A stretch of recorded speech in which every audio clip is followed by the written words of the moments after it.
जय हिंद। नमस्कार दोस्तों, आप सभी का स्वागत है हमारे यूट्यूब चैनल जी एजुकेशन वर्ल्ड में। और आज हम लोग फिर पढ़ने वाले हैं पॉलिटी से संबंधित महत्वपूर्ण प्रश्न। आगामी परीक्षा में आने वाले आरपीएफ एएलपी टेक्नीशियन से जितने भी संबंधित प्रश्न हैं आज हम लोग इस वीडियो में देखने वाले हैं। ठीक है, तो चलिए वीडियो को शुरू करते हैं। आपका पहला प्रश्न है, भारत की प्रथम महिला राष्ट्रपति कौन थी? तो इसका राइट आंसर होगा प्रतिभा देवी सिंह पाटिल। नेक्स्ट है उसके बाद, राष्ट्रीय एकता परिषद की अध्यक्षता कौन करता है? तो ये हो जाएगा आपका राइट आंसर प्रधानमंत्री। नेक्स्ट है उसके बाद, भारतीय राष्ट्रीय सुरक्षा परिषद का अध्यक्ष कौन होता है? तो इसका भी राइट आंसर होगा प्रधानमंत्री। नेक्स्ट है उसके बाद, प्रधानमंत्री पद से त्याग पत्र देने वाले पहले प्रधानमंत्री कौन थे? मोरारजी देसाई।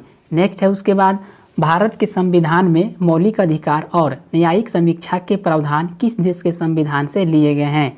इसका राइट आंसर हो जाएगा संयुक्त राज्य अमेरिका के संविधान से। नेक्स्ट है उसके बाद, भारतीय संघ में अवशिष्ट विषय किस सरकार के पास है? तो केंद्र सरकार के पास है। नेक्स्ट है उसके बाद, संविधान संशोधन की प्रक्रिया संविधान के किस भाग में वर्णित है? इसका राइट आंसर होगा भाग 20 अनुच्छेद 368 में दिया गया है।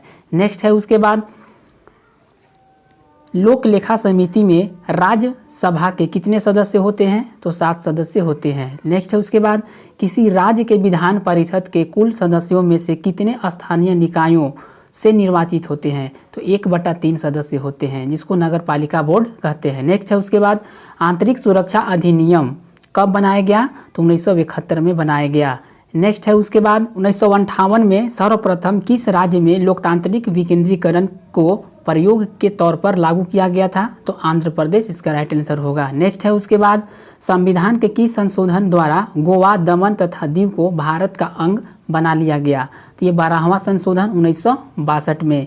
नेक्स्ट देखते हैं उसके बाद है आपका, भारतीय संविधान की तथात्मक संप्रभुता किस में निवास करती है? तो प्रधानमंत्री में निवास करती है।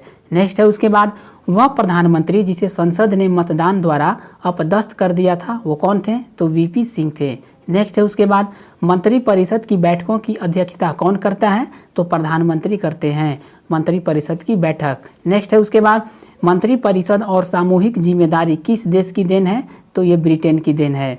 नेक्स्ट है उसके बाद, भारत में कितने प्रधानमंत्री अपने पद पर रहते हुए मृत्यु को प्राप्त हुए हैं? तो 3 प्राप्त हुए हैं। नेक्स्ट है उसके बाद, सबसे कम आयु में प्रधानमंत्री कौन बने थे? तो राजीव गांधी इसका राइट आंसर हो जाएगा। नेक्स्ट है उसके बाद, कौन से प्रधानमंत्री एक भी दिन संसद नहीं गए? इसका राइट आंसर होगा चौधरी चरण सिंह। नेक्स्ट है उसके बाद, कौन से प्रधानमंत्री नियुक्ति के समय विधानसभा के सदस्य थे? HD देवगौड़ा। नेक्स्ट है उसके बाद, छाया मंत्रिमंडल की रीति कहाँ शुरू हुई थी? तो ग्रेट ब्रिटेन में शुरू हुई थी। नेक्स्ट है उसके बाद,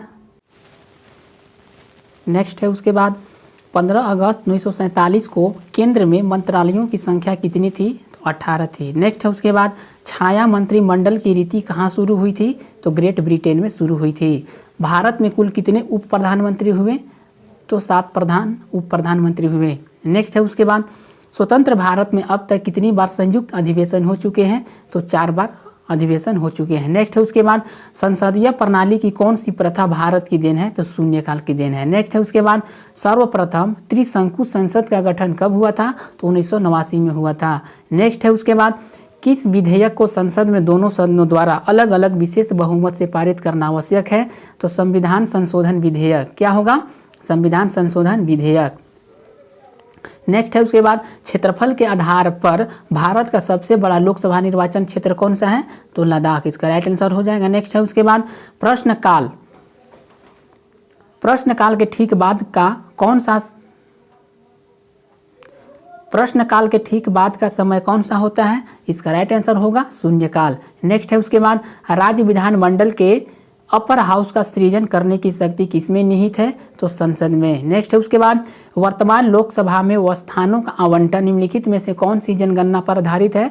1971 में आधारित है। नेक्स्ट है उसके बाद, सांसदों को पेंशन व्यवस्था कब लागू की गई? 1976 में। नेक्स्ट है उसके बाद, प्रोटेम स्पीकर की नियुक्ति कौन करता है? इसका राइट आंसर होगा राष्ट्रपति।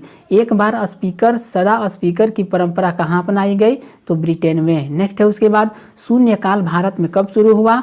1962 में। नेक्स्ट है उसके बाद लोकसभा का प्राचीन नाम क्या था? तो house of the people. Next है उसके बाद हाउस ऑफ द पीपुल को लोकसभा का नाम कब दिया गया? 1954 में। इसका राइट आंसर होगा। नेक्स्ट है उसके बाद राजनीतिक शब्दावली में शून्यकाल का अर्थ क्या है? प्रश्नोत्तर सत्र। नेक्स्ट है उसके बाद 16वीं लोकसभा के अध्यक्ष कौन थे? सुमित्रा महाजन। नेक्स्ट है उसके बाद राज्यसभा के लिए नामित की गई प्रथम महिला फिल्म स्टार कौन थी? नरगिस दत्त। नेक्स्ट है उसके बाद राज्यसभा की प्रथम महिला सचिव कौन थी? BS रामादेवी। नेक्स्ट है उसके बाद राज्यसभा का पहली बार गठन कब हुआ? तो 3 अप्रैल 1952 में हुआ था। नेक्स्ट है उसके बाद राज्यसभा की प्रथम बैठक कब हुई? तो 13 मई 1952 का प्रथम बैठक हुआ था। नेक्स्ट है उसके बाद किस वर्ष भारत के नियंत्रक एवं महालेखा परीक्षक से वित्तीय लेखांकन का कार्य अलग कर दिया गया था? तो वर्ष 1976 में। नेक्स्ट है उसके बाद देश के प्रथम चुनाव आयुक्त कौन थे? सुकुमार सेन। नेक्स्ट देखते हैं उसके बाद क्या है। नेक्स्ट है उसके बाद संसद के संयुक्त अधिवेशन की अध्यक्षता कौन करता है? तो लोकसभा का अध्यक्ष करता है। नेक्स्ट है उसके बाद वह निश्चित करना जिसका उत्तरदायित्व है कि संसद के प्राधिकार के बिना भारत की संचित निधि से धन व्यय न किया जाए, ये भारत के नियंत्रक एवं महालेखा परीक्षक का कार्य है। नेक्स्ट है उसके बाद राज्य की आकस्मिक निधि का परिचालन कौन करता है?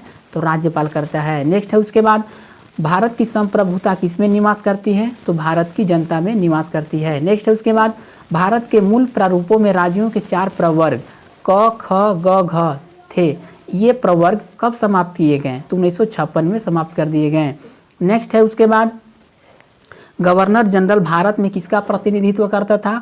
तो ब्रिटिश सम्राट का प्रतिनिधित्व करता था। नेक्स्ट है उसके बाद केंद्र सरकार किस प्रकार की आपातकालीन व्यवस्था को जम्मू कश्मीर में लागू नहीं कर सकती? अनुच्छेद 360 के तहत घोषित वित्तीय आपातकालीन व्यवस्था को लागू नहीं कर सकती। नेक्स्ट है उसके बाद गणतंत्र के रूप में भारत का जन्म कब हुआ था? तो 26 जनवरी 1950 को जन्म हुआ था।